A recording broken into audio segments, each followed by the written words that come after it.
এ কি অনুজ, এটা কি নিয়ে এসেছো? একেই তো এক কামরার ঘর, এত জিনিসপত্র কোথায় রাখবো? ছেড়ে দাও বৌমা, ও আমাদের কথা কোনোদিনই শুনবে না। ঘরটা সারাই না করে যত সব ফালতু জিনিস তুলে নিয়ে আসে। ঘরের প্লাস্টার খসে পড়ছে, ছাদ থেকে জল পড়ছে, রাস্তা থেকে ঘর নিচু হয়ে গেছে, ওসব দেখার নেই। না মা, এটা কোনো বেকার জিনিস নয়, এটা খুবই কাজের জিনিস। আর আমি এর জন্য একটি টাকাও খরচা করিনি মা। সাহেব এটা আমায় ফ্রিতেই দিয়েছেন। আরে উনি তো এটা ফেলেই দিচ্ছিলেন, আমি ভাবলাম নিয়ে যাই, একটু সারাই করলেই কাজ করা যাবে। আর এই মেশিনটা দিয়েই বা কি করবে শুনি? আরে তুমি জানো এই মেশিনটা দিয়ে পিৎজা বানানো হয়, যা আমি আমার কোম্পানিতে বানাই। তাই আমি ভাবছি কি একটা দোকান খুলবো আর সেখানে পিৎজা বানিয়ে বেচবো। আরে এখানকার লোকরা তো জানেই না পিৎজা কাকে বলে। ওরা একবার ভেজ পিৎজা খাক, তারপর বুঝবে কাকে বলে ভেজ পিৎজা। আরে ওই কথাটাই তো বলছি, এখানকার লোকেরা জানেই না যে পিৎজা কি, তাই তারা কখনোই খাবে না। তাই বলছি কি এসব বাদ দে, আর একবার যদি চাকরিটা চলে যায় না, আমরা সব না খেতে পেয়েই মরবো, বুঝলি বাবা?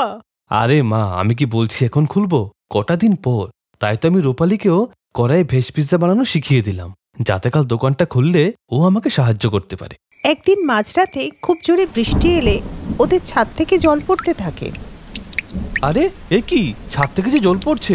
আরে কেউ মাইক্রোওভেনটা একটু সরিয়ে রাখো না, জলে চোটা নষ্ট হয়ে যাবে। এই দেখো, এই অবস্থাতেও ছেলে আমার মাইক্রোওয়েভের চিন্তাতেই চিন্তিত। পরের দিন সকালে রূপালী, আমি কাজে বেরোচ্ছি, আর ভাবছিলাম কি কাজে যাওয়ার আগে বাজার থেকে বড় একটা পলিথিন নিয়ে আসবো, ওটা ছাদে মেলে দিলে আর জল পড়বে না। বলছি কি না, আজকে আর কাজে যেতে হবে না, আর পলিথিনটা কালকেই বাজার থেকে এনো। আজকে আমার মনটা না খুব কু ডাকছে। আরে কিচ্ছু হবে না, আমি এই যাব আর এই আসবো। এই বলে অনুজ দোকানের দিকে চলে যায়, কিন্তু রাস্তায় বৃষ্টির জন্য খুব জল জমেছিল। তাই অনুজ কিছুটা এগোতেই একটা কারেন্টের তার ওই জলে এসে পড়লেই জল পুরো কারেন্ট হয়ে যায়, আর সেই কারেন্টের জন্যই অনুজের মৃত্যু হয়। অনুজের মৃত্যুর খবর যখন ওর বাড়ির লোকেরা পায়, তখন ওদের মাথায় যেন আকাশ ভেঙে পড়ে। হে ভগবান, তুমি এ কি করলে? তুমি আমার ছেলেটাকে নিয়ে নিলে, আমার কোল খালি করে দিলে। যাবার বয়স তো আমার ছিল, আমার ছেলে তো এখনো অবধি কিছু দেখেনি। এ কি করলে ভগবান? ছেলেটার সামনে তোর পুরো জীবনটা পড়েছিল। না না মা, তুমি কাঁদছো কেন? ওর কিচ্ছু হয়নি, ও এখন তো ঘুমিয়ে আছে। এখনই ঘুম পুরো হলে উঠবে, দেখবে ও এখনই উঠবে। মা এই শোনো না, ওঠো ওঠো, তাড়াতাড়ি ওঠো।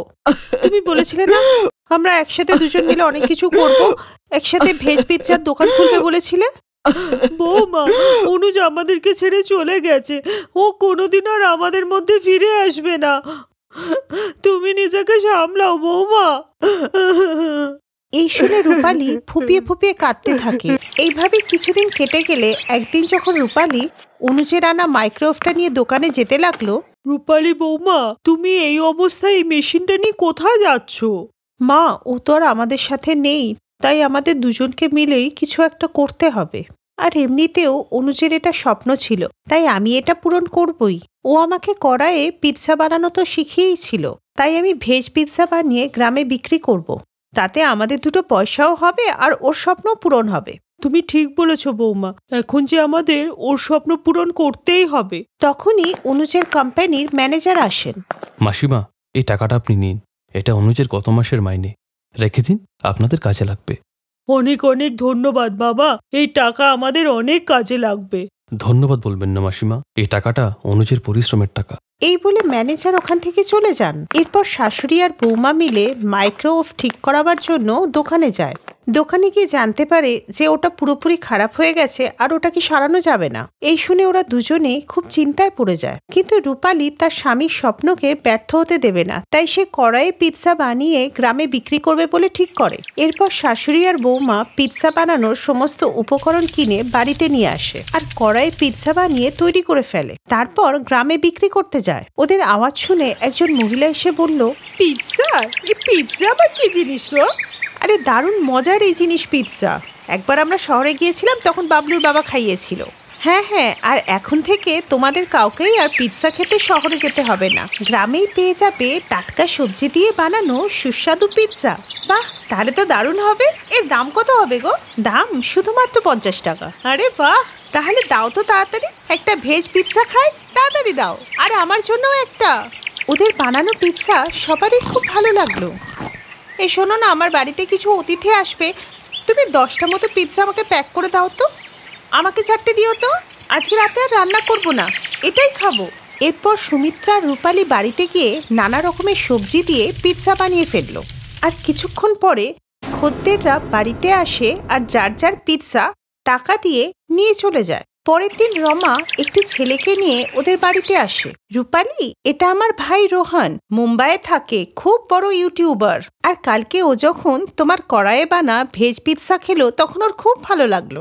হ্যাঁ, আমার তো বিশ্বাসই হচ্ছে না যে গ্রামে থাকা একজন মহিলা এত ভালো পিৎজা বানাতে পারে, আর সেটাও করায়, তাও কোনো দোকানে নয়, নিজের বাড়িতে। তাই বলছিলাম কি, আমি আপনাদের ভিডিও বানিয়ে আমার চ্যানেলে আপলোড করতে চাই, যদি আপনাদের কোনো আপত্তি না থাকে।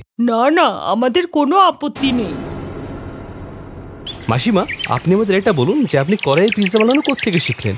কারণ আমরা আজ পর্যন্ত শুধু পিৎজা মাইক্রোওয়েভে খেয়েছি, কড়াইয়ের পিৎজা কখনো খাইনি। না না বাবা, এই মডার্ন খাবার আমি কোথা থেকে বানাতে শিখবো? এটা তো আমার বৌমা আমার ছেলের কাছ থেকে শিখেছে। আমার ছেলে তো একটা কোম্পানিতে পিৎজা বানানোর কাজ করতো। হ্যাঁ মা, একদম ঠিক কথা বলেছে। এই কড়াই পিৎজা আমি আমার স্বামীর কাছ থেকে বানানো শিখেছি। এটা ওরই স্বপ্ন ছিল, যা আমরা পূরণ করলাম। এরপর রোহন ওদের একটা ভিডিও বানিয়ে আপলোড করলো।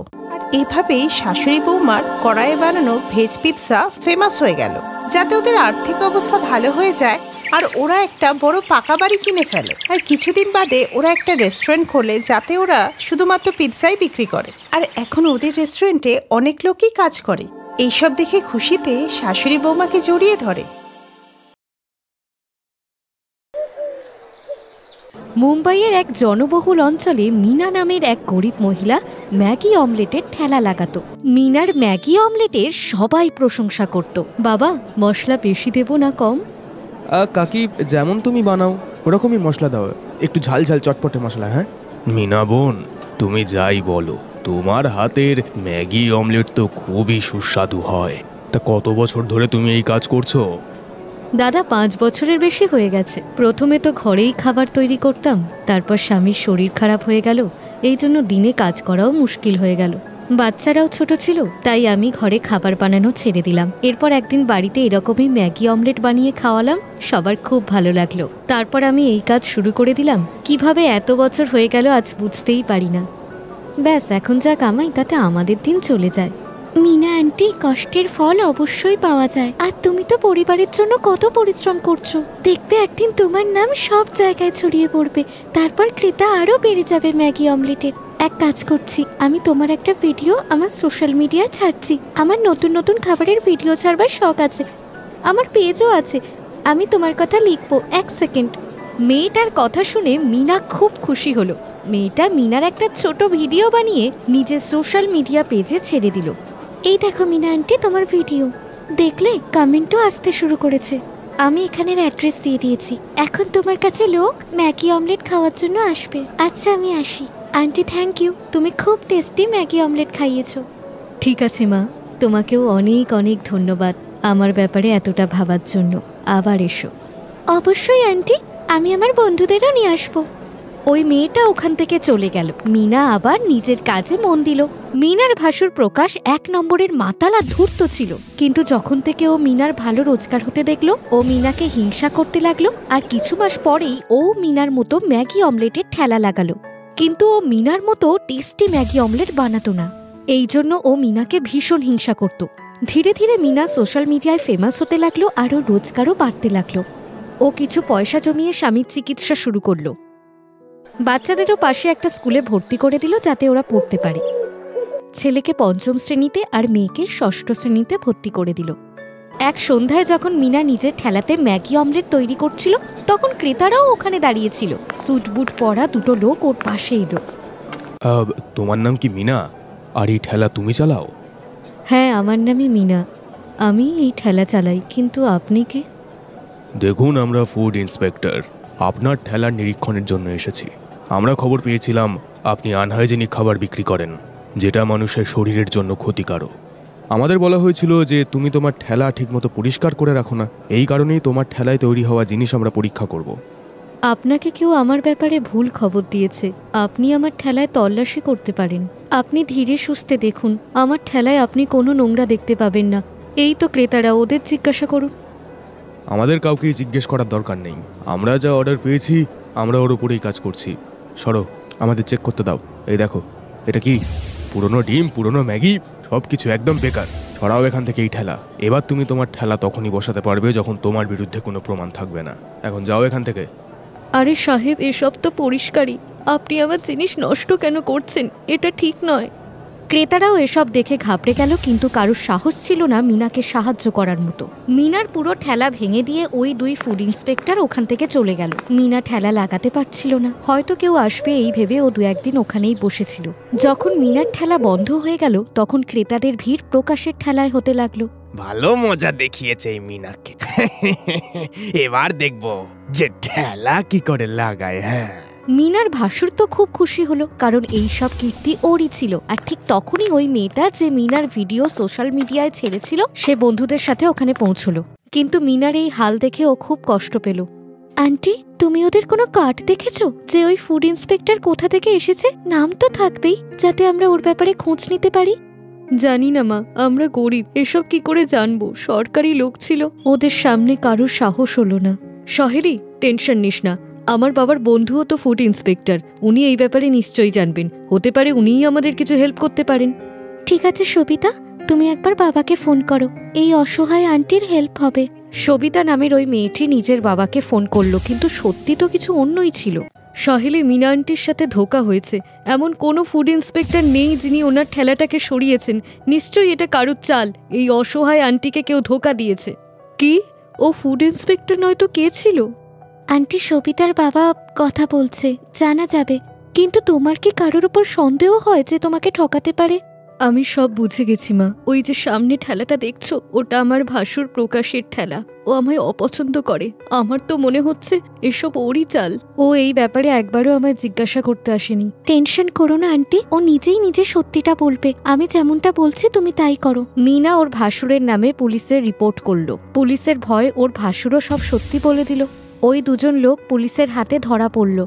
ওরা কোনো ফুড ইন্সপেক্টর ছিল না, ওরা ওর ভাসুরেরই লোক ছিল। আমার ক্ষমা করে দিন ইন্সপেক্টর সাহেব, আমার ভুল হয়ে গেছে, আমার শাস্তি দেবেন না। মিনা, তুই তো জানিস যে ঘরে শুধু আমিই রোজগার করি। যদি আমার শাস্তি হয় তো তোর বৌদি আর বাচ্চা একেবারে রাস্তায় এসে দাঁড়াবে। মিনা, ইন্সপেক্টর সাহেব, ওকে ছেড়ে দিন, কোনো সমস্যা নেই। আমার বৌদি আর বাচ্চাদের কথা খেয়াল আছে, তাই এমনটা করছি।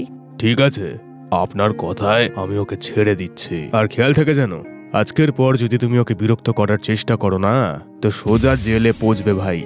মিনা প্রকাশের মতো খারাপ ছিল না। ও প্রকাশকে ক্ষমা করে দিল আর রিপোর্ট তুলে নিল।